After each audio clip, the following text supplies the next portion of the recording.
करते हैं। Good evening everyone. आज के इस लाइव वीडियो में हम लोग बात करेंगे मेरे फेवरेट जो स्टॉक हैं। फेवरेट का मतलब बाइंग सेलिंग मत मानना इसको। फेवरेट का मतलब ये है कि जितने भी अपने स्क्रीनर पे स्टॉक्स आए हैं 37 या 38 टोटल हो गए हैं। एक दो को जो मार्केट कैप की वजह से नहीं आए, उनमें से मुझे फंडामेंटली कौन से अच्छे स्टॉक लग रहे हैं। 10-11 स्टॉक हैं, 10 भी हो सकते हैं, 11 भी हो सकते हैं। मैंने ऐसे करा नहीं, मैंने सिर्फ कौन कौन से मुझे फंडामेंटली ठीक लग रहे हैं और टेक्निकली ठीक लग रहे हैं। एक दो स्टॉक उनमें से ऐसे हैं जिनका ना मुझे टेक्निकल्स अच्छे लग रहे हैं कि प्रीवियस काफी पुराना प्रीवियस हाई के आसपास है। तो उन स्टॉकों के बारे में बात करेंगे। फेवरेट तो मैं इसको नहीं कहूंगा, मैं ये बोलूंगा कि फंडामेंटली बहुत अच्छे स्टॉक हैं ये, जो मुझे मेरे एनालिसिस के हिसाब से, स्ट्रैटेजी के हिसाब से ठीक लग रहे हैं और साथ में जो है टेक्निकली ठीक लग रहे हैं। बट ये बाइंग सेलिंग के कुछ स्टॉक लेवल पे हैं, स्ट्रैटेजी के हिसाब से ही यूज करना है आप लोगों को। चाहे सुपर ट्रेंड यूज कर लो, चाहे वो ईएमए वाली स्ट्रैटेजी यूज कर लो, या फिर वो 20-100 वाला जो है ईएमए वो वाला यूज कर लो। जब बाइंग सेलिंग के स्ट्रैटेजी के हिसाब से उस लेवल पे आएंगे तभी आपको इनिशिएट करना है और खुद डिसीजन लेना है। मेरे जो मैं आज जो भी बात करूंगा ना उसको लेके ये मत सोचना है कि मैं इनको बोल रहा हूँ कि बाय कर लो या सेल कर लो। मुझे ये फंडामेंटली अच्छे लग रहे हैं। जिस तरीके से लास्ट क्वार्टर में 10 स्टॉक ठीक लग रहे थे, वो because of the market situation जो सही नहीं रहा, पोर्टफोलियो हिट हुआ पोर्टफोलियो बेसिस पे। इस बार हम लोग क्या करेंगे, सुपर ट्रेंड यूज करके एंट्री की कोशिश करेंगे। तो एक तो मैं 10 स्टॉक्स बताऊंगा जो मुझे ठीक लग रहे हैं, 10 to 11 हैं जो टेक्निकली और फंडामेंटली ठीक लग रहे हैं, बट बाइंग सेलिंग रिकमेंडेशन नहीं है।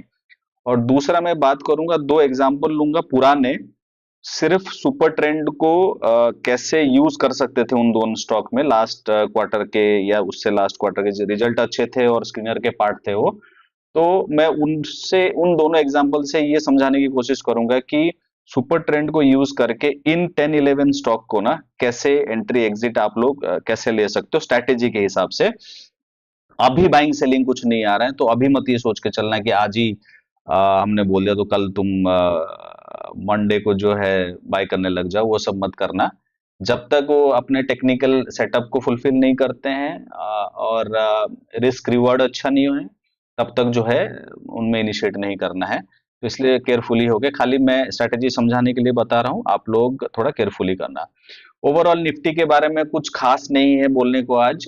मुझे एक पॉइंट अच्छा लग रहा है जिसके बारे में बात करूंगा। निफ्टी मार्केट, क्योंकि मैंने पहले लास्ट वीक में भी बोला था कि जब प्रीवियस हाई के आसपास होते हैं ना तो ये नीजर्क रिएक्शन जो है होते हैं, जो कि हो रहा है लास्ट वीक में वैसे ही हुआ कि कभी एक दिन बढ़ जाता है, कभी एक दिन गिर जाता है, और स्टॉकों में भी काफी वोलेटाइल हैं। तो ये नॉर्मल सिचुएशन है जब प्रीवियस हाई के आसपास होता है। तो मैं निफ्टी के चार्ट पे कोई मैं बात नहीं करूंगा क्योंकि यहीं पे है ना, ब्रेकआउट कर रहा है ना, कुछ नीचे आने की कोशिश कर रहा है। सिर्फ मुझे एक पॉइंट पे बात करना है, आईएनआर पे भी मैं वैसे ही जैसे पिछले वीक का व्यू था सेम व्यू है कि मैं चाहता हूँ कि नीचे आना चाहिए, बट अभी भी नीचे नहीं आ रहा, उसी पे ही फ्लैट है वो। और जबकि लास्ट वीक का जो कैंडल है आईएनआर का, वो ग्रीन कैंडल है, which is not good for, because हम डिप्रिशिएट के हिसाब से ही ग्रीन कैंडल बन रहा है वो। और एक जो मुझे बात करनी एफआईआई के बारे में, एक बार मैं आपको डेटा दिखाऊंगा, मुझे जो एफआईआई की थोड़ी एक्टिविटी ठीक लग रही है उसके बारे में हम लोग बात करेंगे। देन 10 स्टॉक के बारे में, फिर उनका थोड़ा सा टेक्निकल सेटअप देख लेंगे कि मोटा मोटा कैसे लग रहा है। अगर मैं वीकली बेसिस पे देखता हूँ तो किस तरीके से लग रहे हैं। तो टू स्टार्ट विद, सबसे पहले निफ्टी एंड देन एफआईआई के बारे में, उसके बारे में स्टार्ट करते हैं। ओके सो अगर आप, पहले मुझे स्क्रीन स्विच करने दो। ओके।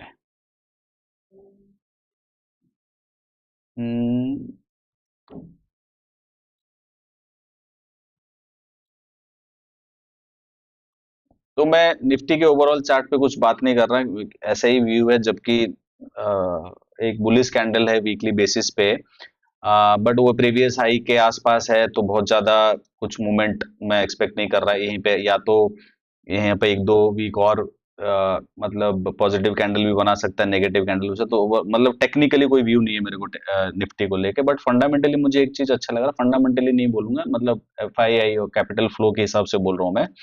तो जो मैं एफआईआई के देख रहा था, ये ट्रेंड लाइन करके कोई वेबसाइट है, उसमें एफआईआई डीआई डेटा सर्च करोगे तो मिल जाएगा। तो ये मंथली बेसिस पे है, और मैं पूरा नहीं देख रहा हूँ। अगर आप समरी पे देखोगे ना, तो एफआईआई की अभी तक की फेब की जो है ना नेगेटिव सेल्स है ना। अगर आप नेट सेल्स देखोगे, बाइंग और सेलिंग का डिफरेंस जो है नेगेटिव है। और ना मैं इसको देख रहा हूँ, मैं सिर्फ कैश के बारे में देख रहा हूँ। देखो हमारे जो स्टॉक्स होते हैं सारे पोजिशनल वाले स्टॉक होते हैं और कैश वाले स्टॉक होते हैं। तो एफआईआई जब पहले पहले स्टार्ट करते हैं ना, तो जो मैंने हिस्टोरिकली देखा है वो क्या करते हैं, कैश से स्टार्ट करते हैं। तो फेब का अगर अभी तक का देखोगे ना कैश में, तो ये पॉजिटिव नंबर्स हैं। अगर आप पूरा सब कुछ फ्यूचर ऑप्शन ये सारा करके देखते हो, ओवरऑल पे देखते हैं जो नंबर्स कई सारे वेबसाइट जो है पोस्ट करते हैं, या फिर हम जहां से भी डेटा गैदर करते हैं, तो कैश पे थोड़ा कम नजर जाता है लोगों की। ओवरऑल देखते हैं कि ओवरऑल जो है एफआई जो है सेल कर रहे हैं, बाय कर रहे हैं। बट मुझे ये वाला फिगर थोड़ा सा पॉजिटिव साइड में दिख रहा है, क्योंकि आज है 22 और 7-8 दिन बचे हैं। और तो आप देखोगे तो काफी अच्छा बाइंग माना जाएगा इसको। अगर आप हिस्टोरिकली देखो ना, जब जब ऐसी बाइंग हुई है ना, स्टार्टिंग बाइंग हुआ जैसे यहाँ पे हुआ, तो 3-4 महीने थोड़ा पॉजिटिव रहता है। तो उम्मीद ये है कि ये पॉजिटिव ही क्लोज होना चाहिए। 8 दिन के अंदर ये पूरा 16,000 करोड़ का नहीं बेच देंगे। जो एक्सपेक्टेशन है होने को कुछ भी हो सकता है। तो ये थोड़ा सा पॉजिटिव साइड में मुझे लग रहा है। और बाकी कुछ ऐसा मुझे फंडामेंटली, एक जो ट्रम्प वाला न्यूज है उसका क्या रिएक्शन होगा नहीं पता। लोग बात तो कर रहे हैं कि इससे कल मतलब गिफ्ट निफ्टी वगैरह को देख के कि काफी अच्छा ग्रोथ होना चाहिए। बट मेरा वही है, सिंपल सा लॉजिक है, जब सब लोग कोई एक पॉजिटिव चीजों के बारे में बात करने लगते हैं, मैं थोड़ा अवॉइड करता हूँ। तो मंडे को इस चक्कर में मत रहना कि भाग जाएगा और हाथ में नहीं आएगा। शुरू के 1-2 घंटे वैसे ही नहीं करना होता है कुछ, तो दूर ही रहना है ना। फर्स्ट हाफ एटलीस्ट दूर रहना, फिर उसके बाद अगर कोई सेटअप पे आते हैं तब थोड़ा सा ट्रेड इनिशिएट या जो आप स्ट्रेटेजी इनिशिएट कर सकते हो। बट अदरवाइज दूर रहने का ही सलाह रहेगा मंडे को, क्योंकि न्यूज का इम्पैक्ट आएगा। और जो ट्रम्प एंड सुप्रीम कोर्ट वाला है, तो उसको अवॉइड करने के लिए शुरू के 2-4 घंटे ना शांत रहो, बिल्कुल कुछ नहीं करना है। अब इसके बाद स्टॉक्स पे आते हैं जो मुझे ठीक लग रहे हैं। मैंने यहाँ पे टेक्निकली ही मैं बोल देता हूँ, क्योंकि अगर किसी का फंडामेंटल देखना होगा तो देख भी सकते हैं साथ में जाके। तो पहला है टिप्स म्यूजिक के बारे में मैं पहले भी बता चुका हूँ आप लोगों को, और मैं डेली कैंडल पे देख रहा हूँ इसको। सारे जो स्टॉक के बात करेंगे ना डेली पे ही देखेंगे। मुझे सिर्फ एक ही चीज का है, इस वॉल्यूम का ही है। मैं इस वॉल्यूम को ही देख के ही इसको देख रहा हूँ। और अगर आप फंडामेंटली टिप्स म्यूजिक को देखोगे ना, तो देखो इसका स्टोरी तो ओवर है। जो ग्रोथ स्टोरी थी ना उसकी, मुझे उस पे ज्यादा भरोसा नहीं है। मुझे सिर्फ इस वॉल्यूम जो आ रहे हैं ना इस वाले लेवल पे, और प्रीवियस हाई के आसपास है, इस वाले रेंज पे ही वॉल्यूम आ रहा है। तो इस वजह से मुझे टेक्निकली ठीक लग रहा है। और अगर आप फंडामेंटली भी देखते हो ना, तो नंबर्स ठीक है, जो हमारे पैरामीटर्स हैं वो फुलफिल कर रहे हैं। 94 करोड़ से विच इज हाईएस्ट। मार्जिन्स भी ठीक है इसके, 79% है। और आप प्रॉफिट देखोगे भी हाईएस्ट है। मैंने इसके बारे में पहले बता रखा है, तो मैं ओवरऑल ऐसे बात कर देता हूँ कि एनुअल सारे नंबर्स जो हमारे क्राइटेरिया हैं वो फुलफिल हो रहा है टिप्स म्यूजिक में। और बैलेंस शीट में भी हेल्दी है, जो जो चीजें हम देखते हैं उसके अकॉर्डिंग। मैं पूरे बैलेंस शीट की बात नहीं कर रहा। और कैश फ्लोज पॉजिटिव हैं। और अगर आप इन पे देखोगे तो शेयर होल्डिंग पैटर्न में कोई चेंज नहीं। तो इसीलिए मैंने इसको अपने टॉप 10 वाले में इंक्लूड किया है। बट टेक्निकली भी एक एंगल है, दोनों चीजों को मिला के इसको नजर रख सकते हैं, इसलिए फर्स्ट स्टॉक होगा। और अगर मैं सेकंड जाऊं, एक सेकंड, टिप्स म्यूजिक के बाद सिल्चर टेक के बारे में बात करेंगे। पहले एक बार मैं अगर इसको फंडामेंटली देखता हूँ, मतलब जो सुपर ट्रेंड के बारे में आजकल बात कर रहे हैं ना, तो ये वाली लाइन है, इसके पास आने की कोशिश कर रहा है तो एक एंट्री दे सकता है। अभी तो नहीं है एंट्री, तो इसलिए इसको बाइंग सेलिंग मान के तुम लोग एंट्री वेंट्री मत करने लग जाना। तो टिप्स म्यूजिक के बाद अगर मैं सिल्चर देखूंगा, सिल्चर का एक रीजन और भी है जो मैंने पिछली बार भी बोला था आप लोगों को, कि ये कैपिटल गुड्स का स्टॉक है। और मैं कैपिटल गुड्स से रिलेटेड जितने भी स्टॉक स्क्रीनर पे आए हैं ना, उनको लेके थोड़ा सा बुलिशनेस रहेगा मेरे अंदर, इसलिए मैं इसको इंक्लूड कर रहा हूँ। और अगर आप इसको फंडामेंटली देखते हो, अगर मैं ऊपर ऊपर ही देख लूं, ये सीजनलिटी का चक्कर नहीं है। और मतलब सीजनलिटी के ना होते हुए भी ना क्वार्टर ऑन क्वार्टर प्रॉफिट और सेल्स कम है। तो इसको सिलेक्ट करने का रीजन मेरा यही है कि टेक्निकली मुझे ठीक लग रहा है, कैपिटल गुड्स का स्टॉक है। और सिर्फ क्वार्टरली वाले नंबर्स को अगर आप छोड़ दो ना, मतलब ये क्वार्टरली वाले सेल और प्रॉफिट के नंबर को छोड़ दो, विच इज नॉट हाईएस्ट, मतलब ग्रोथ नहीं है उसमें, विदाउट सीजनैलिटी, तब भी इसको अपने वॉच लिस्ट में रखा जा सकता है। इसलिए मैंने इसको इंक्लूड किया है। Irrespective of quarterly numbers down है, मतलब बहुत ज्यादा डाउन तो नहीं है, डाउन है। और उसके बाद थर्ड स्टॉक जो है, ये पिछले क्वार्टर पे भी था। मुझे सिर्फ, अगर मैं इसको करता हूँ फंडामेंटली, अगर देखता हूँ इसको, तो फंडामेंटली ठीक लगा मुझे और टेक्निकली भी ठीक लग रहा है। और कैपिटल गुड्स का पूरा तो नहीं है बट कंस्ट्रक्शन से रिलेटेड है। तो फंडामेंटल्स नंबर मुझे अच्छे लग रहे हैं, इस वजह से मैंने इंक्लूड किए हैं। क्वार्टरली सारे क्राइटेरिया फुलफिल कर रहे हैं ये। एक ये यहाँ पे वन ऑफ्स है, वो रीजन टैक्स का है 23%, क्योंकि अगर आप इस पे देखो 26 या 23 है, तो इसको अगर आप एलिमिनेट कर देते हो फ्रॉम कैलकुलेशन, तो ये हाईएस्ट ही माना जाएगा। और एनुअल नंबर्स हमको पता है, नंबर्स लास्ट टाइम पे भी हमने बात करा है इसके बारे में। और बाकी सारे पैरामीटर फुलफिल कर रहे हैं, तो बहुत ज्यादा डिटेल में नहीं जा रहा हूँ फंडामेंटल्स में। जिस तरीके से मैं देखता हूँ, मैंने आप लोगों को बता रखा है, तो मोटा मोटा ये सारे क्राइटेरिया जो है फुलफिल कर रहा है। और टेक्निकली अगर देखोगे ना, ये तब तक ठीक नहीं है जब तक ये सुपर ट्रेंड का नहीं जाएगा। मैंने बोला है आप लोगों की, सुपर ट्रेंड ही इस बार हम लोग यूज करेंगे। और एक चीज, इसको थोड़ा सा बड़ा करके देखने के बाद ना, ये अच्छे लेवल पे लग रहा है। लेवल इन द सेंस, अभी सुपर ट्रेंड वाला क्राइटेरिया फुलफिल नहीं हो रहा, बट ये काफी पुराना जो एक लेवल है ना, उस लेवल पे ही आसपास ट्रेड कर रहा है। तो यहाँ से बाउंस मारने की कोशिश कर रहा है और फंडामेंटली ठीक है। तो इसीलिए इस पे नजर रखना, इसलिए दिस इज पार्ट ऑफ माई वो जो टॉप 10 वाले में जो वॉच लिस्ट है उसके अंदर इंक्लूडेड है ये। उसके बाद अगर हम देखते हैं फोर्स मोटर, आप इसके बारे में ज्यादा मैं बात नहीं करूंगा, सबको पता है क्या है नंबर्स वगैरह। तो इसलिए आप लोग इसको देख लेना। नंबर सारे अच्छे ही नंबर हैं सारे, इसके सारे क्राइटेरिया फुलफिल कर रहे हैं और टेक्निकली भी अच्छा स्टॉक है, ट्रेंडिंग स्टॉक है, तो इसलिए वॉच लिस्ट का पार्ट है ये। But we need to wait for the right opportunity और right price to enter, right level to enter. तो इसलिए जोश में आके इसमें एंट्री लेना खतरनाक रहेगा, तो इसलिए ध्यान रखेंगे। स्ट्रेटेजी या टेक्निकली फुलफिल करेगा सारे क्राइटेरिया, तब जाके इस पे करेंगे। एचबीएल पे मैं बात नहीं करूंगा, नंबर सही है बट स्टिल क्या कर रहे हैं, गिर रहा है। मतलब अगर आप देखोगे ना, आ, अगर मैं डेली वाले पे जाता हूँ, वीकली वाले पे तो नेगेटिव है और डेली वाले पे भी नेगेटिव है, बट एक लेवल है जो पुराना मैं ट्रैक कर रहा हूँ, उस लेवल के आसपास है।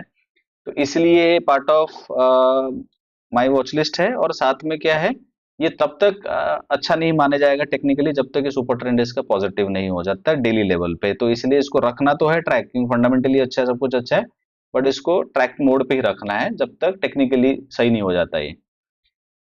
उसके बाद आते हैं बैंकों में। इसके भी नंबर्स आपको पहले मैंने बता रखा है, और मतलब सारे मोस्टली क्राइटेरिया जो हमारे फुलफिल कर रहे हैं, इसकी वजह से पार्ट ऑफ है। और दूसरा चीज है, जो मैंने आपको लास्ट टाइम बता रखा था कि मैं दो सेक्टरों पे जो है थोड़ा सा नजर रखूंगा, और ये दूसरे से रिलेटेड है। तो इस वजह से भी मैंने थोड़ा इधर उधर भी देखा है, सिर्फ स्क्रीनर देख के नहीं है।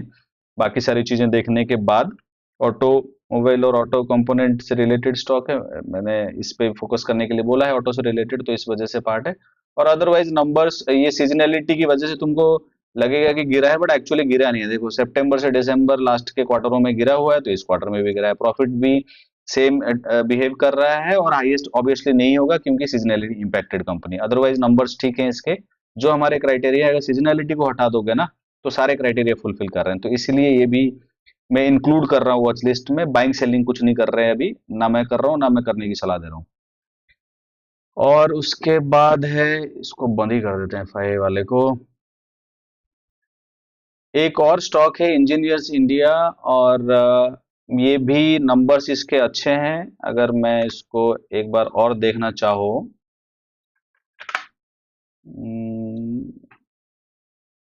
ये नंबर्स अच्छे हैं, टेक्निकली भी ठीक लग रहा है मुझे। प्रीवियस हाई, मैंने लास्ट टाइम जैसे बोला था कि प्रीवियस लो जो है उसको प्रोटेक्ट करने की कोशिश कर रहा है, बट ये वाला लेवल के ऊपर जाने के बाद बन सकता है कि एंट्री। बट हाँ, अगर आप फंडामेंटल से देखते हो इसके, तो क्राइटेरिया सारे फुलफिल कर रहा है। अगर आपको किसी स्टॉक में ना, जिसमें ये लगता है कि सारे क्राइटेरिया फुलफिल नहीं कर रहा, मेरे से मिस हो गया होगा ना, तो कमेंट्स में डाल देना इसको। तो मार्जिन फ्रंट में देख लो, हाईएस्ट सेल्स देख लो, हाईएस्ट नेट प्रॉफिट देख लो, चाहे क्वार्टरली देख लो। बस एनुअल में पंगा था, लास्ट टाइम वाला सीन है, बट टीटीएम बेसिस पे बहुत अच्छा दिख रहा है, तो इस वजह से ये इंक्लूडेड है मेरे वॉच लिस्ट में। बट हाँ, ब्लाइंड बाइंग सेलिंग नहीं है, ध्यान से मतलब सब कुछ ध्यान से ही करना पड़ेगा, चाहे पोर्टफोलियो बेसिस हो चाहे टेक्निकली हो। बार बार मुझे इसलिए बोलना पड़ता है क्योंकि मुझे ऐसा लगता है कि तुम लोग उसको क्या कहते हैं उसको, एज ए रिकमेंडेशन ना ले लो और कुछ करने लग जाओ। और बाकी सारी चीजें देखोगे तो सारे क्राइटेरिया मोस्टली फुलफिल कर रहा है, जबकि एफआईए भी थोड़ा सा बढ़ा रहे हैं इसमें, तो इसकी वजह से ये पार्ट है। और इसके बाद एक स्टॉक और है करारो के बारे में, रीजन तो तुम्हें पता होगा क्यों है, बट फिर भी मैं बता देता हूँ। ये ऑटो से रिलेटेड है, टेक्निकली थोड़ा सा लग रहा था कि ठीक नहीं कि प्रीवियस हाई के जाने पे तो जा भी सकता है, इसलिए मैंने उसको वॉच लिस्ट में रखा हुआ है।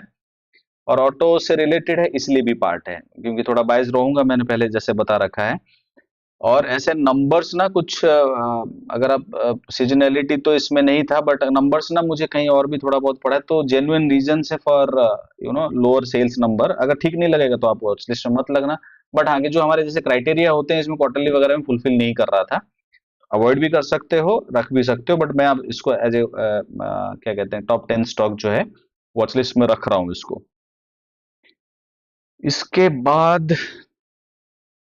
ये लास्ट क्वार्टर का स्टॉक है, इसके फंडामेंटल्स हमने देखा हुए हैं, सारे क्राइटेरिया फुलफिल कर रहे हैं। और टेक्निकली इस वाले लेवल के आसपास अगर ये कभी दिखता है या सुपर ट्रेंड वाली स्ट्रेटेजी पे अगर ये आता है, तब इसको देख सकते हैं। बट ये फंडामेंटल सारे क्राइटेरिया जो मैंने स्क्रीनर या अदरवाइज देखा है, तो ये सारे क्राइटेरिया को फुलफिल कर रहा है, इसकी वजह से ये part of our top 10 stock है। उसके बाद है क्वालिटी पावर, इसके बारे में हमने बात किया हुआ है पहले। ये स्टॉक भी जो है, अगर आप लास्ट क्वार्टर के नंबर्स देख लो, उससे लास्ट क्वार्टर के नंबर्स देख लो, नंबर्स इसके ठीक हैं। लास्ट टाइम शायद इस वजह से नहीं, मतलब ये शायद इसलिए हमारे स्क्रीनर पे नहीं है, बिकॉज ऑफ एफआईआई था, या फिर मार्केट कैप तो नहीं, एफआईआई के 2% से नीचे था इसकी वजह से था। But otherwise numbers are very good, that is why it's part of my top 10 watch list stock है, तो इसलिए इस पे नजर बना के रखना है। तो जितने भी मैंने अभी बोला है आप लोगों को स्टॉक, इसमें ये सारे के सारे कोई कुछ तो है बाइंग सेलिंग लेवल पे सुपर ट्रेंड के हिसाब से, कुछ नहीं है। इसको वॉच लिस्ट बना के रख सकते हैं। और फिर हम क्या करेंगे, डेली बेसिस पे या आप वीकली बेसिस पे जैसे भी देखते हो, एक बार चेक करते रहना। अगर टेक्निकल क्राइटेरिया फुलफिल करते हैं, जो 2-3 स्ट्रेटेजी हैं, उसको यूज करके एंट्री लिया जा सकता है विद स्टॉप लॉस। अगर पोर्टफोलियो बनाते हो तो पोर्टफोलियो बेसिस पे भी स्टॉप लॉस होना चाहिए, ये नहीं कि लेके छोड़ दिया, नहीं वॉच लिस्ट का स्टॉक है। वॉच लिस्ट का स्टॉक का मतलब सिर्फ यही है कि फंडामेंटल्स अच्छे हैं इसके, और इसका मतलब ये नहीं कि तुम लेके छोड़ दो और स्टॉप लॉस ना लो। तो 8 to 10% वाला जो स्टॉप लॉस है, चाहे इंडिविजुअल बेसिस पे हो चाहे वो पोर्टफोलियो बेसिस पे, उसको स्ट्रिक्टली फॉलो करना है। और हो सके तो आपके जो भी एडवाइजर हैं, फाइनेंशियल एडवाइजर्स हैं, उनसे कंफर्म करने के बाद भी डिसीजन लेना। ऐसा नहीं कि वीडियो देख के ही तुम लोग इसको क्या करते हैं ट्रेड करने लग जाओ, है ना। दूसरी बात जो मैं करने वाला था कि मैं दो पुराने स्टॉकों की, क्योंकि सेबी भी अलाउ करता है कि पुराने चार्ट को हम दिखा सकते हैं for to explain the strategy और टेक्निकल एनालिसिस, तो वो मैं दो स्टॉकों के बारे में दिखा रहा हूँ कि किस तरीके से एंट्री बन सकता था, किस तरीके से नहीं हो सकता। सेम लॉजिक इन 10-11 स्टॉक जो हैं उन पे जब भी अप्लाई होगा, तो वो क्राइटेरिया टेक्निकली फुलफिल माना जाएगा, only basis of the super trend. अगर ऐसा होता है, इट्स योर कॉल, और आप अपने एडवाइजर से बात करके ही तभी जाके कर सकते हो आप इसको। दो स्टॉक के बारे में,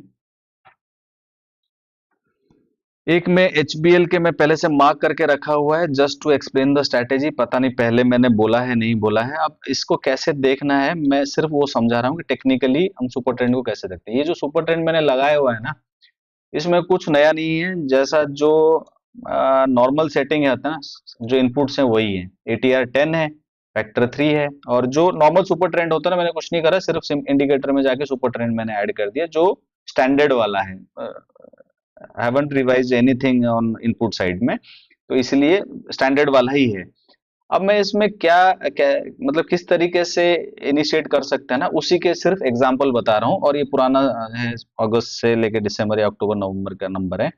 अब जैसे देखो यहाँ पे ना नंबर आया, जिसको मैंने हाईलाइट किया हुआ है इस वाले कलर में, ऑरेंज कलर में, और ये सुपर ट्रेंड के ऊपर ही ट्रेड कर रहा है। ई साइन लगा है तो रिजल्ट यहाँ आया होगा, फिर ऊपर गया है ना।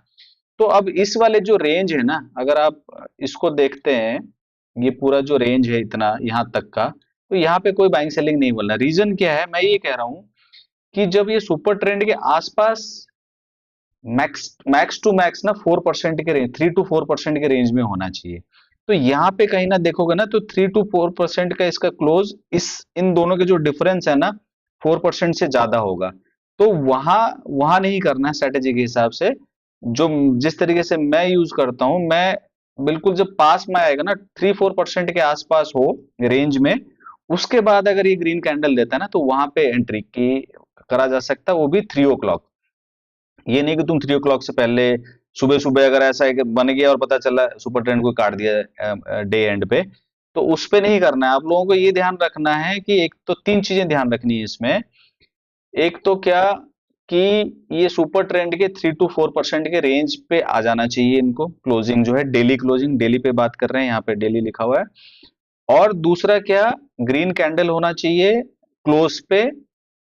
और करना कब है, 3 to 320, क्योंकि 3 to 320 के आसपास फिर आइडिया लग जाता है कि कैंडल जो है पॉजिटिव क्लोज होगा डेली वाला या नेगेटिव होगा। अगर आपको लगता है कि पॉजिटिव क्लोज होगा कि 3-4% ऊपर है, तो 10 मिनट में तो 3-4% नहीं गिर जाएगा, तो उन केसेस में कर सकते हैं। अब मैं ये कह रहा हूँ कि मान लो यहाँ पे तुम कोई ग्रीन कैंडल देखा 320 के आसपास हो, तो यहाँ पे लेने के बाद ना सुपर ट्रेंड के नीचे ही एसएल लेना है।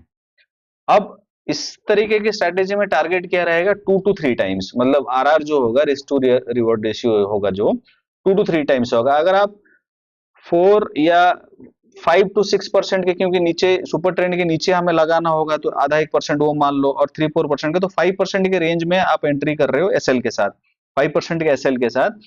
तो जो 5% का एसएल करोगे तो 14 तक का रिटर्न अगर आता है, वैसे बॉल पार्क हम लोग नहीं कर सकते कि 15 पे ही निकल जाना या 14 पे निकल जाना, एनीथिंग अबाउट 2 टाइम्स ना। मतलब आरआर अगर टू टाइम्स है, अगर 6% ले रहे हो तो 12% अगर मिल गया तो निकल जाओ। 3 के मत टारगेट करो, बिकॉज अभी लर्न कर रहे हो, तो आप टेस्ट मार्केट देख लेना। तो टू टू टाइम्स के ऊपर आने के बाद ना एग्जिट बनता है। फिर लालच के चक्कर में मत रहना, देने को कई बार बहुत ज्यादा भी दे देता है। कई बार क्या होता है कि एक बार आएगा आपको 12%, फिर उसके बाद नीचे आ जाएगा। तो मैं इस तरीके से, अगर कोई आपको सेटअप पे मिलता है, मान लो अगर मैं यहाँ देखता हूँ ऐसे कोई स्टॉक मैं देख रहा हूँ, इसका नाम मुझे पता नहीं मान लो, और मैंने ये देखा और ये जा रहा है विदाउट एनी एक्सपेक्टेशन में, इसको छोड़ रखा है, मैं कुछ नहीं कर रहा। और काइट पे या बाकी सारे जो ब्रोकर वो हैं टर्मिनल, उसमें ना वो लग जाता है कि आप ये लगा सकते हो कि सुपर ट्रेंड के 3-4% के रेंज में आ जाए ना जब, तब तुमको अलर्ट आ जाए। तुम अगर डेली ट्रैक नहीं कर सकते हो तो इस तरीके से देखते हो। तो मैं, अब मान लो मैंने लगा के रखा और मैंने देखा एक कैंडल आ रहा है, तो उसके नीचे और टोटल जो जहां पे ले रहे हो बाइंग प्राइस, और सुपर ट्रेंड के नीचे 4-5, मतलब अगर 4% वो मान के चल लो, 1% मान लो, 5 to 6% मैक्सिमम होना चाहिए आपका एसएल, तभी जाके एंट्री बनेगा। ये नहीं कि तुम 10-15% सुपर ट्रेंड नीचे है 10-15% पे ले रहे हो, वो वाला नहीं लेना। एसएल 8 to 10% के रेंज में होना चाहिए। नहीं, इस सुपर ट्रेंड में 8 पे भी मत जाना, 6% के आराम से 6.5% तक ही लेना, उसके बाद नहीं लेना। उसके बाद 2 टाइम्स जैसे ही प्रॉफिट आएगा ना, उसके बाद एग्जिट कर लेना। कुछ लालच वालच करने की जरूरत नहीं, चुपचाप निकल जाना ही ठीक रहेगा। मतलब 6% अगर दे रहे हो, 12-13% पे निकल सकते हो। और अगर रिस्क एपिटाइट अच्छा है, एसएल दोबारा ले सकते हो, वेट कर सकते हो, तो रुक जाना। दूसरा, मैं इंजीनियर्स इंडिया के ही बारे में बात कर रहा हूँ, बट मैं पुराने उसके बारे में बात कर रहा हूँ। अब मान लो जैसे ये है, मैंने इसको हाईलाइट किया हुआ है, थोड़ा सा बड़ा कर देता हूँ। तो अब यहाँ रिजल्ट आए इस वाले कैंडल पे ना। अब रिजल्ट आने के बाद हमें कुछ नहीं करना, स्ट्रेटेजी यही है कि रिजल्ट आने के बाद जाने दो उसको, वो अपना चलता रहा। इसके बाद नीचे आया, देखो यहाँ पे आया 4। अगर ये देखते हैं, 1 मिनट, कितने परसेंट के रेंज में है ये।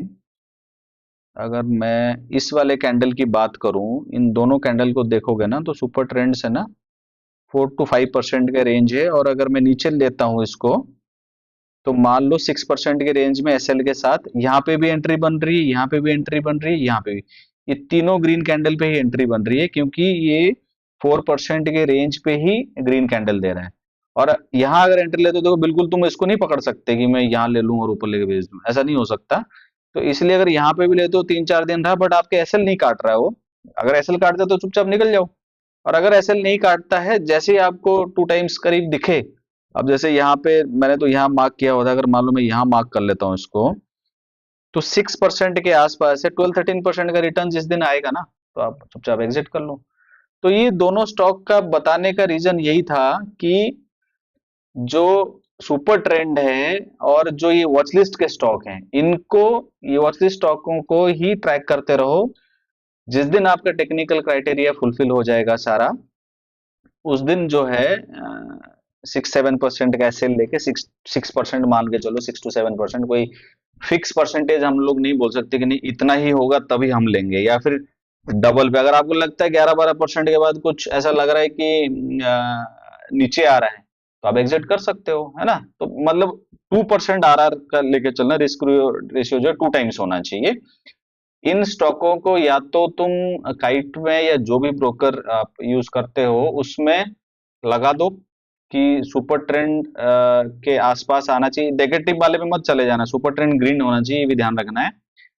4% के रेंज में जब आ जाए ना क्लोजिंग, तब आपको अलर्ट आ जाए। तो काइट वगैरह में उसी टाइम ही आता है, सेकंड्स में ही अलर्ट आ जाता है। जब भी ऐसा होगा उस टाइम भी क्या कर सकते हो आप लोग, ट्राई कर सकते हो। तो लगा के रखो, और अगर इस क्वार्टर में नहीं करने का मन है या डर लगे, तो इस पूरे क्वार्टर को टेस्ट मार लो, और टेस्ट मार लोगे, थोड़ा कॉन्फिडेंस आएगा तो नेक्स्ट क्वार्टर में कर लेना। तो बट यही बस एक रिक्वेस्ट है कि ब्लाइंड बाय सेल नहीं होना चाहिए, एसएल फॉलो होना चाहिए, स्ट्रैटेजी को पूरा ही फॉलो करना है, आधा अधूरा नहीं होना चाहिए। बाद में अगर आप फॉलो नहीं करोगे तो एक में किसी में बड़ा लॉस हो गया, तो जो भी तुम 3-4 ट्रेड में या 5-6 ट्रेडों में कमाए होगे, एक में ही चले जाएगा। तो इसलिए कैपिटल मैनेजमेंट बहुत जरूरी है, और स्ट्रैटेजी को प्रॉपरली ही यूज करना है। तो मोटा मोटा आज के लिए इतना ही था। आप अगर कोई सवाल वगैरह है तो पूछ लो, स्ट्रैटेजी से रिलेटेड अगर आपका कोई सवाल है उससे वो पूछ लो। और जो स्टॉक हैं जिनको मैं, जो 10-11 मैंने बोला कि ये मेरे वॉच लिस्ट वाले स्टॉक हैं, जिनको इतने सारे में से मैंने इन्हीं को सिलेक्ट किया है, उससे रिलेटेड अगर मेरे से कुछ मिस हो गया होगा या तो अभी पूछ लो मेरे को, या फिर आप कमेंट्स में डाल देना, तो I will try to answer all your queries जो होंगे इसमें, ठीक है। तो कुछ क्वेश्चंस है तो मैं देख लेता हूँ, और अदरवाइज हम लोग इसको आज यहीं पे बंद कर सकते हैं। हम्म,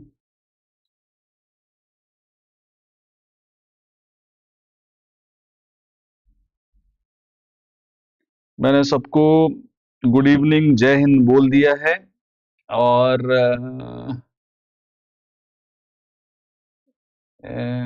सज्जन गुड इवनिंग हो गया है।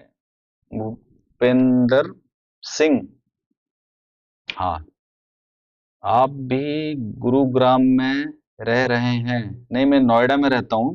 मेरे पहले मेरा ऑफिस गुरुग्राम में ही था, बट मेरा ऑफिस भी अब नोएडा में है, और मैं नोएडा में ही रहता हूँ।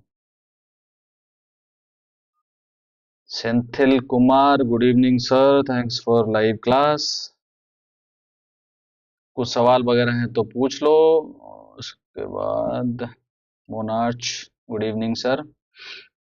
और इस स्ट्रैटेजी के जिसके बारे में मैंने अभी बात करी है ना, उसको टेस्ट कर लो पहले। ये नहीं कि मैंने बोल दिया तो सही होगा, अगर ऐसा करते हो तो बहुत गलत चीजें करते हो। आप टेस्ट मारना, पुराने क्वार्टरों के स्टॉक देख लेना, है ना। जब आपको लगे फिर जाके इनिशिएट करा जाता है, किसी के बोलने से कभी कुछ नहीं हो सकता। अपना कन्विक्शन आना चाहिए उस स्ट्रैटेजी को लेके। Hi sir, good evening. कौन है? राजीव गुट्टे जी। ज्योति रंजन होता। सर, यूनियन बैंक के बारे में ब्रेक हुआ, थोड़ा टेक्निकली सर बताएं। मैं ऐसे आउट ऑफ स्क्रीनर में जाता नहीं हूँ, क्योंकि सब लोग अगर आउट ऑफ स्क्रीनर पूछे, स्क्रीनर पे कोई बात ही नहीं होगी। स्टिल मैं तुम्हें बता देता हूँ। सर, यूनियन बैंक, अच्छा, यूनियन बैंक में क्या है, आप क्या पूछना चाह रहे हैं ज्योति रंजन होता? मैं वैसे भी आप लोगों को बताया कि बैंक से मैं थोड़ा दूर रहता हूँ, अगर मैं टेक्निकली देख भी लेता हूँ। यूनियन बैंक मैं कोई रिकमेंडेशन नहीं दे पाऊंगा। यूनियन बैंक ऑफ इंडिया, अगर मैं सिर्फ टेक्निकली इसको देखूं,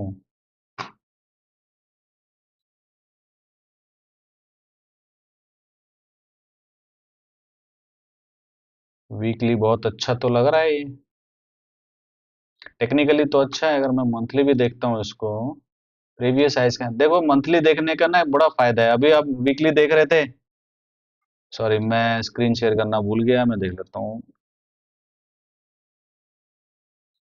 अगर मैं देखो, जैसे मैंने इसको अभी, यूनियन बैंक का एक एग्जांपल है, टेक्निकली देखने से कितना फायदा होता है। अब मैंने डेली ऑन था, अब मैं डेली इसको देख रहा हूँ, तो बहुत अच्छा लग रहा है ना।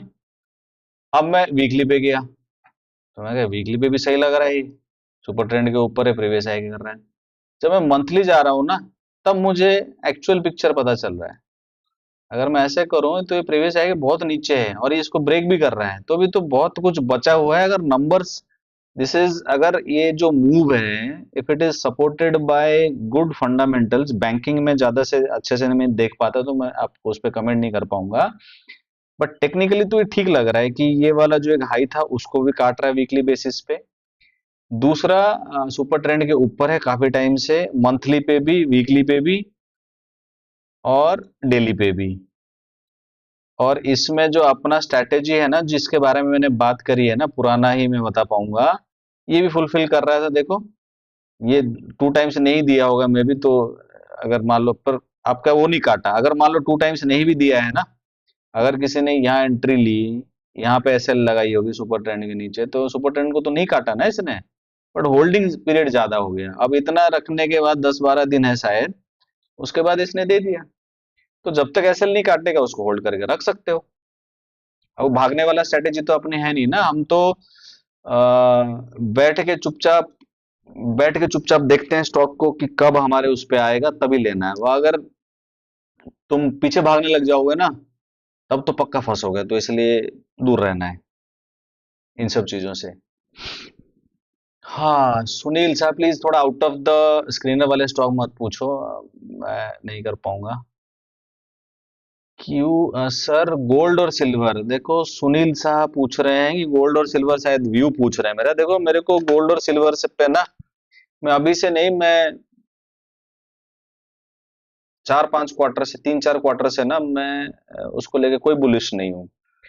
जब इकोनॉमी में, स्टॉक मार्केट में कैपिटल इन्फ्यूज नहीं होता है ना, तो सब लोग किसकी तरफ भागते हैं, वर्ल्ड वाइड सब लोग मेटल की तरफ भागते हैं। तो एक रीजन था, क्योंकि रिटर्न्स नहीं मिल रहे हैं 2 साल से किसी को, तो उसकी वजह से लोग क्या है, सिल्वर गोल्ड पे पहले बड़े प्लेयर घुसे। उसके बाद जब ये टॉक ऑफ द टाउन बना ना, मैं और अवॉइड करने लगा। मैं कहा नहीं, बिल्कुल नहीं। हर हफ्ते मेरे को कम से कम 10 सवाल आते थे कि गोल्ड और सिल्वर पे क्या है, क्यों डेली भाग रहा है, 10%, 8%, 15% ऐसे भाग रहे हैं। अब हर चीज का ना एक हाइप होता है, जब सब बिल्कुल ऐसे घुस जाए ना कि, और हर, जिसको स्टॉक मार्केट से कोई मतलब ही नहीं है, जिसने कभी स्टॉक मार्केट में इन्वेस्ट ही नहीं करा, अगर वो गोल्ड सिल्वर की बातें करने लग जाए ना, तो आप समझ जाओगे टॉप बन रहा है इसका। तो वैसे ही हुआ, उसके बाद से देखो कितना बुरी तरीके से कर। मैं ये नहीं कह रहा हूं कि गोल्ड सिल्वर पोर्टफोलियो में नहीं होना चाहिए लॉन्ग टर्म, मैं ये नहीं कह रहा हूँ। मैं कह रहा हूँ जैसे, मतलब जब से मैं नेगेटिव हुआ इसको लेके, 1 क्वार्टर से शायद, अ, अ, कि ठीक लेवल पे नहीं है टू एंटर। अब डेली भाग रहा है, नो स्काई जोन है, तुम्हें क्यों लेना है? तुम्हें क्या अच्छे स्टॉक नहीं मिल रहे हैं? क्यों उसमें घुसना है जो बिल्कुल सभी लोग बात कर रहे हैं उस पे, है ना? वो मेरा लॉजिक था, और मैं इस लॉजिक की वजह से ना कई बार बचा हूं। जैसे ही मैं सुनता हूं कि सब लोग बात कर रहे हैं किसी स्टॉक के बारे में, या किसी एक इंस्ट्रूमेंट के बारे में, चाहे मेटल हो चाहे कोई भी हो ना, मैं उसको, अगर होता तो मैं काट देता हूँ। पॉडकास्ट में भी बोलता रहा हूँ इस बात को, हर बंदा बात करने लगे तो दूर हो। तो मेरा सिल्वर और उसका व्यू अभी तो है, अभी भी गिरना चाहिए इसको, क्योंकि स्टॉक मार्केट्स थोड़ा सा इंप्रूव होने लग जाएंगे ना, और थोड़ी करेंसी डेप्रिसिएशन जो है आईएनआर वाली रुक जाएगी ना, तुम देखना इसका क्या हाल होगा। क्योंकि कैपिटल जो पैसा है सारा किस में जाएगा, मार्केट्स में जाएंगे, अभी मार्केट से बाहर है। अभी जो एफआईआई की बात कर रहा था कि फेब वाला पॉजिटिव दिख रहा है, अब अगर आप पूरा फेब का मंथ देखोगे ना, आप गोल्ड सिल्वर की मूवमेंट देखो, साथ में स्टॉक मार्केट की मूवमेंट देखो, है ना, एंड जो F I I D I की फ्लोज है उसको देखो। जब तीनों आप कंबाइन करते हो ना, then you get to know कि कहाँ फंड्स की जो है मूवमेंट हो रही है।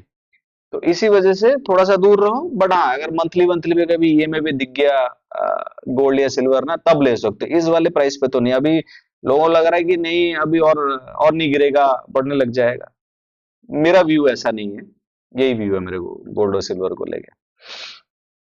क्यू पावर तो इस बार भी स्क्रीनर में नहीं है बिकॉज ऑफ 1.9%। हाँ मोनार्च, मैं यही बोल रहा हूँ कि 2% बिल्कुल हमने लिखा हुआ एफआई के नीचे, तो 1.97 है, तो इस वजह से नहीं आया है, बट फंडामेंटल्स अच्छे हैं उसके, है ना।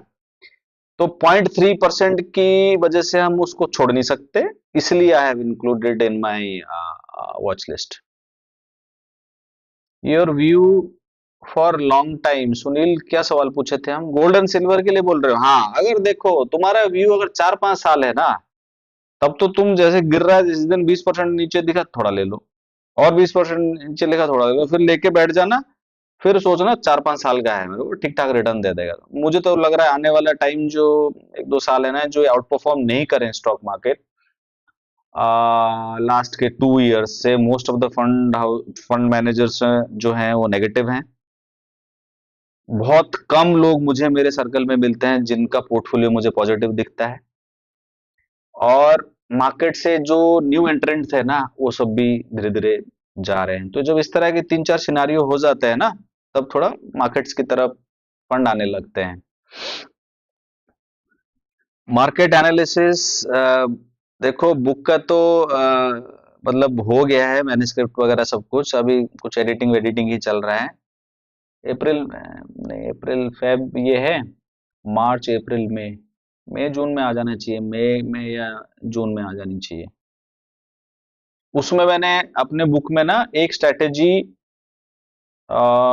उसमें लिखी है मैंने लॉन्ग टर्म वालों के लिए, कि लॉन्ग टर्म ब्रेकआउट स्ट्रेटेजी है, बड़ा सिंपल लैंग्वेज में। जैसे कोई डे टू डे ट्रेड नहीं करना चाहता ना, वो उसको यूज कर सकते हैं। अच्छा, मैंने शायद 20-25 एग्जांपल्स दिए हैं, फंडामेंटल्स कैसे देखना है, टेक्निकल कैसे देखना है, ऐसे करके, है ना। ओके, सज्जन सिंह फिर कोई सवाल लेके आए होंगे ये भाई। ओनली प्रॉब्लम की टारगेट को बस टच करके वापस आ जाता है।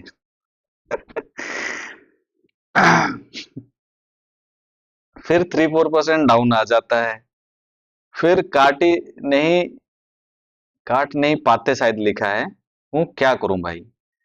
सज्जन, मैंने अभी ना यूनियन बैंक का एग्जांपल बताया है ना, मैं तुम्हें इसका ना बताता हूँ बढ़िया। देखो तुम्हारे साथ नहीं हो रहा, बहुत लोगों के साथ हो रहा, नहीं पूछ रहे हैं सवाल। देखो, अब तुमने मान लो सुपर ट्रेंड, अब सुपर ट्रेंड की बात कर लेते हैं, आज उसी के बारे में बात करें। पुराने स्ट्रेटेजी के अलग अलग एसएल थे, तुमने ले ली। अब तुमने लिखा है 6% का एसएल, है ना। आया नीचे, एसएल काटा, हाथ जोड़ के निकल जाओ उसको, भाई तुम कुछ गलत थे, इसकी वजह से नहीं हुआ। अगर वो एसएल नहीं काट रहा है ना, एसएल नहीं काट रहा, ऊपर है, सुपर ट्रेंड के हिसाब से ना 2 टाइम्स का टारगेट रख सकते हो। और दूसरी चीज, मान लो 2 टाइम्स नहीं हुआ, पूरे महीने क्या हुआ, जो है कुछ नहीं हुआ, सुपर ट्रेंड के ऊपर रहा, और तुम होल्ड करते रहे। 3 महीने के बाद क्या होगा, ऐसे लेट कर गया, क्योंकि 3-4% तो दे रहा था, फिर ऐसे लेट कर गया। तो तुम्हारा क्या गया है उसमें, 3-4% ही तो गया ना। एक में होगा ऐसे, दो में होगा, सब में नहीं हो सकता। तो इसीलिए स्ट्रैटेजी पे फिक्स रहना है। ये नहीं कि क्योंकि कभी गुस्सा तो बहुत आता है कि मैंने लिया, ऊपर गया 5%, फिर नीचे आ गया, मेरा एसएल काट गया, ये मैं 5% भी निकल जाता। रिस्क रिवॉर्ड फिक्स थोड़ी कर सकते हो आप, एंटिसिपेट कर सकते हो। देखो तुम्हारे फेवर में क्यों है स्टॉक, तुमने फंडामेंटली देखा उसको, स्टॉक को पहले तो बिल्कुल भी नहीं देखते, तब से कहूं फंडामेंटली देख लिया कि अच्छा है। उसके बाद भी तुम जबरदस्ती नहीं ले रहे हो कि बिल्कुल हाई पे ले रहे हो। तुम कहाँ ले रहे हो, तुम्हारा एक लेवल है कि सुपर ट्रेंड का लेवल है, ये ईएमए का लेवल है, उस लेवल पे आने पे ले रहे हो। तो दो रिस्क को तुमने मिटिगेट कर दिया है, फंडामेंटली गुड और साथ में टेक्निकल एक डिसेंट लेवल पे ले रहे हो। ये नहीं कि जहां सब ले रहे हैं तुम ले रहे हो। तब भी अगर तुम्हारा एसएल हिट हो रहा है ना, तो चुपचाप निकल जाना ही सही है। और अदरवाइज अगर तुमको ये लग रहा है कि भाई मैं मतलब अगर मैं रिस्क रिवॉर्ड रेशियो 2% 2 टाइम्स रखता हूं, मेरा एसएल हिट हो जाता है, मतलब वहां तक नहीं जाके नीचे आने लगता है, तो 1:1 कर लो। अगर इतना ही वो है डर, तो आप 1:1 कर सकते हो। 1:1 में क्या दिक्कत है, कुछ देखे तो जा रहा है ना। मतलब हाँ, मैं ये कह रहा हूँ कि 10 करोगे ना ऐसे, तो 8 6-7 में तो तुम 1:1 निकल जाओगे, 2-3 में एसएल भी हिट होगा, तब भी तुम पॉजिटिव ही हो।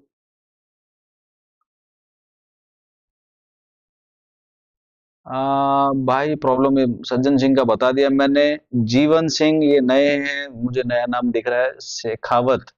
सर किसी कंपनी में बोरोइंग से ज्यादा रिजर्व हो तो ऐसी कंपनी में क्या करना चाहिए? देखो बोरोइंग्स का ना सबका देखने का अलग अलग तरीका है। जीवन सिंह पूछ रहे हैं कि अगर किसी कंपनी में, क्योंकि जब आप बैलेंस शीट देखते हो ना, तो बैलेंस शीट में क्या होता है, एक रिजर्व्स करके भी एक लाइन होता है ना। तो कह रहे हैं कि अगर रिजर्व्स का वैल्यू बोरोइंग्स वाले से ज्यादा हो तो उसको कैसे इंटरप्रेट करना है? देखो पहले बात तो रिजर्व को बोरोइंग के साथ नहीं करना चाहिए कंपैरिजन, मतलब करते होंगे लोग, मैं नहीं करता ऐसे। डेट इक्विटी के हिसाब से देखा करो, डेट इक्विटी का रेशियो क्या है, 1% के अगर नीचे है ना तो गुड कंपनी है ना, वो उस तरीके से बोरोइंग्स को देख सकते हैं।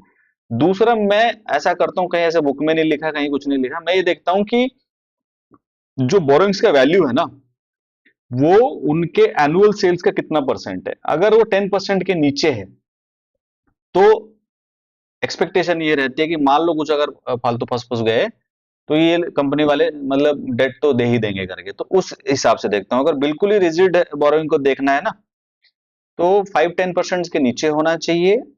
किसके? एनुअल सेल्स के, एनुअल वैल्यू का बोरोइंग का, और जो भी बोरोइंग्स की वैल्यू है एनुअल सेल्स से 10% के नीचे होना चाहिए, और डेट इक्विटी 1% के नीचे होना चाहिए। ऑब्वियसली फाइनेंस कंपनीज में नहीं होंगे, पर इस तरह की कंपनी में नीचे होने चाहिए, तब जाके वो बोरोइंग्स को इस तरीके से मैं इंटरप्रेट करता हूँ। इस तरीके से ट्राई करके देखो। ई पैक, ई पैक प्रीफैब टेक्नोलॉजी, ये तो फंडामेंटली भी देखा था, मेरे को ठीक नहीं लग रहे हैं, तो इसलिए यू कैन अवॉइड। अगर एसएल हिट हो रहा है तो एसएल लो। एसएल लेना कोई बुरी बात नहीं, मैं भी लेता हूँ, पूरी दुनिया लेती है, तो एसएल हिट करो अपना चले जाओ। राहुल अरोड़ा बहुत दिनों बाद। महेश पांडे। सर जय जगन्नाथ। सिलचर, सिद्धार्थ लिख दिया तुमने, सिलचर 5580 में जुलाई 25 में लिया था, 22 शेयर हैं, एवरेज 4680 है, क्या करें? सेम फॉलो करो जो मैंने सिलचर टेक के लिए बोला है। अगर देखो सिलचर टेक में पॉजिटिव क्या है, एक तो फंडामेंटल्स ठीक है इसके, टेक्निकली सुपर ट्रेंड वाली यूज करना है ना, और तुम्हारे पास पहले हैं तो प्रीवियस हाई क्या अगर आसपास आता है, नहीं अभी कितने पे है तुम्हारा एवरेज 4680, अभी मैंने पूरा एक्चुअल मेरे को प्राइस नहीं पता। अगर आपको 10% 12% दिख रहा है, 15% दिख रहा है तो निकल जाओ अगर नीचे पे है। दूसरा, और अगर आपको रखना है तो ये सुपर ट्रेंड वाली वो यूज कर लो जब तक वो नीचे आएगा। अगर सुपर ट्रेंड के लाइन के आसपास आता है ग्रीन वाले पे, तो वहां पे और ऐड कर लो, एवरेज थोड़ी कम हो जाएगी। अगर ऊपर ले रखी है तो देन 2 टाइम्स पे निकल जाओ, मतलब रिस्क रिवॉर्ड का 2 टाइम्स, ये नहीं कि 4680 का तुम 9000 सोच के बैठो, है ना। नसीर, सर आप सुपर ट्रेंड यूज कर रहे हो, इसका कुछ वीडियो है आपका? यही मैंने बताया, देखो नसीर पूछ रहे हैं कि सर आप सुपर ट्रेंड यूज कर रहे हो, इसका कोई वीडियो है आपका? देखो मैंने जितने पॉडकास्ट वगैरह में बोला है ना, मुझे याद नहीं कि मैंने कहीं सुपर ट्रेंड के बारे में बात करी है। लोगों को एंट्री एग्जिट में प्रॉब्लम हो रही थी तो I have added the this indicator to simplify things. मैं तो ये में भी देखता हूँ, जो मैं आप लोगों को बता रहा हूँ वही देखता हूँ, ये नहीं कि आपको कुछ और बता रहा हूँ मैं कुछ और देख रहा हूँ, ऐसे नहीं करता, फिर सेम पेज पे नहीं हो सकते। सुपर ट्रेंड क्या है, थोड़ा सा ना रिस्क को कम रिस्क पे एंट्री दिला देता है, इस वजह से। और मैंने आज वीडियो में एक्सप्लेन किया है अच्छे से सुपर ट्रेंड को, दो जो लास्ट में बताए मैंने, उसी तरीके से ही उसको टेस्ट मारो। अगर आपको ठीक लगेगा तो आप फिर उसको यूज कर सकते हो। और अगर आगे मैं जितने भी 2-3 इस क्वार्टर में जितने भी वीडियोस लाइव करेंगे हम लोग, सभी पे ना मैं सुपर ट्रेंड के बारे में ही बात करूंगा। तो इसलिए अगर कुछ क्लैरिटी नहीं है या कुछ होता है तो आप मुझे कमेंट्स में पूछना, तो मैं उसको बता दूंगा। और एक चीज और भी कर सकते हैं हम लोग, कि मैं वीडियो डालने से पहले लिख देता हूँ कि 2 दिन पहले कि ये इस टाइम पे आने वाला है, तो उसमें आप एक काम करना, स्टॉक को डाल देना कि सुपर ट्रेंड पे आ गया है करके, देन मैं उसको इंक्लूड कर लूंगा अपने वाले लाइव वीडियो में, नेक्स्ट वाले में। मोनार्च ब्यूटी जोन सर, मैंने क्यू पावर 400 क्वांटिटी लिया है, 500 600 लिया है एट 600। मैंने ये लॉन्ग टर्म के लिए लिया है, अभी 1 लाख का प्रॉफिट। वाह, दोबारा पढ़ना पड़ेगा सर। मैंने क्यू पावर 400 क्वांटिटी लिया हुआ है एट 600। मैंने ये लॉन्ग टर्म के लिए लिया था। अभी 1 लाख का प्रॉफिट है। अभी होल्ड करना चाहिए या होल्ड, मतलब होल्ड करना चाहिए या एग्जिट करना चाहिए, पूछ रहे हैं शायद। देखो वैसे तो रिटर्न तो अच्छे हैं, और अगर आपका लॉन्ग टर्म व्यू है ना, मैं जिन जिन लोगों को ना ये वाले इस तरह के सवाल है ना, उनको एक मैं बता रहा हूँ कि अगर मान लो तुमने किसी एक स्टॉक में अच्छी एंट्री ले ली है, तुम्हारे पास है, प्रॉफिटेबल हो, और तुम्हारा लॉन्ग टर्म व्यू है, तब आप क्या कर सकते हो, क्वार्टरली, एवरी क्वार्टर आपको क्या करना पड़ेगा, उसको रिव्यू करना पड़ेगा। अभी 2 क्वार्टर से अच्छे आ रहे हैं, इस बार का क्वार्टर अच्छा तो पॉजिटिव हो। बट अगर मान लो एक क्वार्टर में नेगेटिव आएगा, तो जितना तुमने 3 क्वार्टर में कमाया होगा या साल भर में कमाया होगा ना, एक क्वार्टर में लेके चले जाएगा वो। तो देखना पड़ेगा आप, जैसे इस क्वार्टर में तो ठीक है, सेफर साइड पे रह सकते हैं क्योंकि नंबर्स ठीक है, नीचे भी आएगा ऊपर भी आएगा। बट जब क्वार्टरली रिजल्ट आने आएंगे नेक्स्ट क्वार्टर, इस क्वार्टर के, मतलब जब आने वाले होंगे, तो उसमें फिर आपको रिव्यू करना है कि आपके क्राइटेरिया सारे फुलफिल हो रहे हैं नहीं हो रहे हैं। अगर फंडामेंटल ठीक है तो रोक के रखो। इससे क्या है ना, पूरा ट्रेंड को आप राइड करते हो, बिकॉज नो वन नोज कि स्टॉक कहाँ जाएगा, 5 टाइम्स भी हो जाते हैं, 10 टाइम्स भी हो जाते हैं। तो आपने अगर ले लिए, और दूसरा तरीका है कि जैसे 400 कोई ले रखा है, जैसे आपके एग्जाम्पल में अगर मैं देखूं 400 ही लिखा आपने, तो अगर 400 ले रखे हैं और आपको एक डिसेंट अच्छा खासा प्रॉफिट हो रहा है, तो आप क्या कर सकते हो, हाफ निकाल दो, हाफ हाफ रहेगा उसमें। डबल पे हाफ वाली एक स्ट्रेटेजी कहलाती है ना लॉन्ग टर्म के लिए। मान लो किसी ने 400 लिया है कोई स्टॉक, अब 400 लिया है, मान लो डबल हो गया, तो 200 निकाल दो, 200 पड़े रहेंगे वो। एक वो भी स्ट्रेटेजी यूज कर सकता हूँ मैं, उस पर ज्यादा वो नहीं करता मैं, वो ज्यादा प्रेफर करता हूँ कि एवरी क्वार्टर में देखता रहूंगा, जब तक उसके नंबर्स अच्छे आ रहे हैं ना, तब तक आई विल होल्ड। उसके बाद फिर मैं क्या करूंगा, एग्जिट कर लूंगा। और क्या है हाँ, कुछ क्वांटिटी भी कर सकते हो, 200 बेच दो, और कम से कम अगर कभी गिर गिर गया ना, तुम्हें दुख तो नहीं होगा सज्जन टाइप।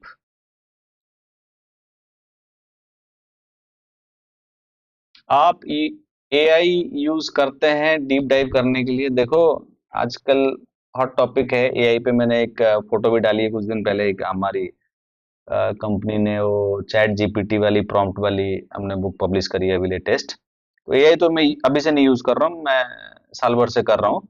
बट उस स्टॉक के लिए मैंने कभी ऐसे ट्राई करना, मुझे ना एक ट्रेडिशनल तरीका बड़ा अच्छा लगता है। मैं इतना टाइम हो गया है कि सिमिलर काइंड ऑफ स्ट्रेटेजी को फॉलो कर रहे हुए कि I am stick to my strategy. तो मुझे बहुत कम टाइम लगता है टू इंटरप्रेट ए कंपनी। मतलब अगर मुझे और थोड़ा डीप में घुसना होगा, कहीं इधर उधर पढ़ना पड़ेगा, तो अदरवाइज फेस ऑफ इट ही मैं थोड़ा लगा पाता हूँ, बिकॉज ऑफ एक्सपीरियंस ओनली, 15-16 साल हो गए। तो इसकी वजह से मैं चैट जीपीटी की हेल्प फॉर स्टॉक एनालिसिस तो नहीं ले रहा हूँ। हाँ, बट अगर आपको कोई लगता है, किसी को, आप इतने सारे लोग जुड़े हो मेरे से, अगर आपको लगता है कि chat GPT is helpful for others, तो थोड़ा सा शेयर वेयर करो लोगों को, या कमेंट्स पे डालना मुझे, मैं उसको यूज करके देखूंगा। अगर ऐसा कुछ होगा तो बाकी लोगों के साथ शेयर करेंगे, सबका भला होगा। बुक नेम भूपेंद्र सिंह, अभी बुक आई नहीं है मेरी, मई जून में आने वाला है। अभी टाइटल ही पे चल रहा है कि क्या रखें टाइटल। आप लोग सजेस्ट करो कोई अच्छा टाइटल, मैं तभी वही रख लूंगा।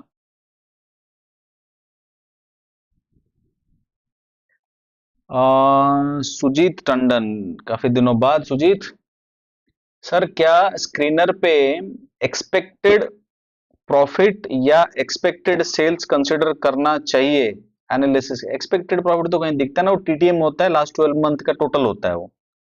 बट हाँ, क्या होता है ना, कभी कभी सीजनैलिटी और इन सब से बचने के लिए ना, तो टीटीएम वाले को भी कंसिडर कर सकते हैं। मान लो तुम देख रहे हो Q3 में, Q3 में नंबर्स को देख रहे हो, और 3 क्वार्टर के आ रखे हैं, 1 क्वार्टर का पिछले साल का लिया होगा, वो टोटल करके अगर टीटीएम आपको अच्छे नंबर्स दिखा रहे हैं तो ऑब्वियसली उसको देखना चाहिए, है ना। 3 क्वार्टर के नंबर आ चुके हैं, 1 क्वार्टर का ही सिर्फ है ना, तो इसका मतलब अगर उसी के आसपास भी नंबर आ जाएगा ना तो एनुअल बेसिस पे बहुत अच्छे नंबर होंगे। जब किसी के एनुअल नंबर्स बहुत अच्छे होते हैं ना, वो लॉन्ग टर्म का घोड़ा होता है, वो पूरा 2-3 क्वार्टर तक अच्छा भागने लगता है। इसलिए आप देखोगे कि जब मार्च में डिक्लेयर करते हैं ना लोग नंबर्स, कंपनीज जब मार्च का नंबर्स डिक्लेयर करते हैं तो प्रोविजन प्रोविजन जो भी रखा होता है ना, सब रिलीज करते हैं to give good numbers. Because जो बड़े वाले इन्वेस्टर्स होते हैं या जो जिनका 4-5 साल का व्यू है, वो एनुअल नंबर पे बहुत फोकस करते हैं, तो 1-2 क्वार्टर में नहीं फर्क पड़ता उनको। वो पूरा एनुअल, अगर दो दो तीन में एनुअल नंबर्स बहुत अच्छे लग गए ना, उनका व्यू लॉन्ग टर्म है तो इसलिए लंबे समय तक रखते हैं। तो एनुअल नंबर्स देखना चाहिए, और एनुअल नंबर्स अगर बहुत अच्छे आ जाते हैं ना तो उन स्टॉक को लॉन्ग टर्म के हिसाब से देखना चाहिए। आई थिंक इतना ही, मोस्टली क्वेश्चंस मैंने सबके बता दिए। और देखो, सुपर ट्रेंड से रिलेटेड या फिर आपको आज वाले स्टॉक से रिलेटेड, क्योंकि मैं भी ह्यूमन हूँ, गलतियां भी, एरर भी हो सकती हैं, तो आपको लगता है कि कहीं मैंने कुछ चीज मिस कर गया, जो मेरे को, जो मैंने आज अपने वॉच लिस्ट में इंक्लूड करने के लिए जो स्टॉक बोला है, उसको उसको हम क्या कर सकते हैं, उसमें से रिलेटेड कोई क्वेरीज होंगे तो कमेंट्स में डाल देना मुझे, हम उसमें देख लेंगे। Rajguru, in your book all the strategies are covered, I am talking about technical strategy। क्या नाम है, राजगुरु। देखो, टेक्निकल स्ट्रेटेजी मैंने जो उसमें कवर किया है, एक तो मैंने जो अभी तक पॉडकास्ट में बोले हैं ईएमए की स्ट्रेटेजी है उसमें, और 10-100 वाली स्ट्रेटेजी है फॉर ट्रेंडिंग स्टॉक्स। मैं उसको बाइफ्रिकेट कर रहा हूँ, कौन सी स्ट्रेटेजी को कब यूज करना है। सुपर ट्रेंड भी है उसमें, और मैं रिलेटिव स्ट्रेंथ पे भी बात कर रहा हूँ उसमें। रिलेटिव स्ट्रेंथ उनके लिए जो थोड़ा लॉन्ग टर्म व्यू रखते हैं, क्योंकि रिलेटिव स्ट्रेंथ में आप देखोगे ना, ये जो सारे स्टॉक आते हैं ना मिड कैप वाले, जो स्क्रीनर पे आते हैं, जिनके नंबर्स बहुत अच्छे होते हैं, जो वॉच लिस्ट वाले स्टॉक होते हैं, उनके हमेशा जीरो के ऊपर मिलेगा तुमको रिलेटिव स्ट्रेंथ की लाइन। तो इसलिए इन स्टॉकों में एंट्री एग्जिट नहीं देगा वो, क्योंकि वो ऊपर ही है, तुम कहाँ एंट्री लोगे, एग्जिट लोगे ना। पर लॉन्गर टर्म व्यू के लिए होता है, तो ये तो मैंने करा हुआ है कवर। ये चार चार पांच, मेरे 5 टेक्निकल स्ट्रेटेजीज के बारे में बात कर रहा हूँ, और फंडामेंटल में 1 बाय 1 मैं बात कर रहा हूँ कि कैसे देखना है, रेवेन्यूज को कैसे देखना चाहिए, क्योंकि यहाँ पे बहुत कम बता पाता हूँ, तो उसमें क्या थोड़ा डिटेल होता है, कभी आपको रेफर करना हो कि अगर ये रेवेन्यू ग्रोथ इतना है तो should we consider this as a growth और नहीं, तो वो है, एग्जाम्पल्स हैं, एग्जाम्पल के नीचे हैं। कोई अगर मैं बोल रहा हूँ कि ये वाला सेटअप चला तो क्यों चला, उसके नीचे उसके नंबर्स के साथ टेबल है कि ये देखो सेल्स ग्रोथ ऐसा हुआ इसकी वजह से हुआ। तो कोई फुल प्रूफ तो नहीं होता, बट हाँ, I I I I tried my best to cover everything. बाकी अगर नहीं हो तो दूसरी बुक लिख देंगे, बट हाँ, इसमें भी काफी कवर हो जाएगा। It's not that big book, 224 के आसपास होगा आफ्टर एडिटिंग एंड ऑल, तो सारे कवर किया है मैंने। बाकी कुछ सवाल है नहीं? ठीक है, ओके। आज के जो चीजें बोली हैं आप लोग मुझे कमेंट कर देना, कुछ छोटा वोटा हो तो हम लोग मिलेंगे नेक्स्ट संडे। मैं टाइम चेंज करने की सोच रहा हूँ, मुझे बताना है कि ये वाला टाइम ठीक है या मॉर्निंग वाला कर ले संडे को, क्योंकि क्या होता है ना, अब मंडे को सब लोग, हम लोग जॉब वॉब पे जाते हैं, जो फिर रात रात का ही टाइम है, ज्यादा देख नहीं पाते, तो इसलिए मैं सुबह के प्लानिंग कर रहा हूँ 11 अराउंड। अगर आप लोग मुझे कमेंट से बताओ कि ठीक है या नहीं, नहीं तो अदरवाइज हम 11 करा करेंगे नेक्स्ट वीक से। ठीक है, thank you so much for joining, मिलते हैं नेक्स्ट वीक को। Bye bye.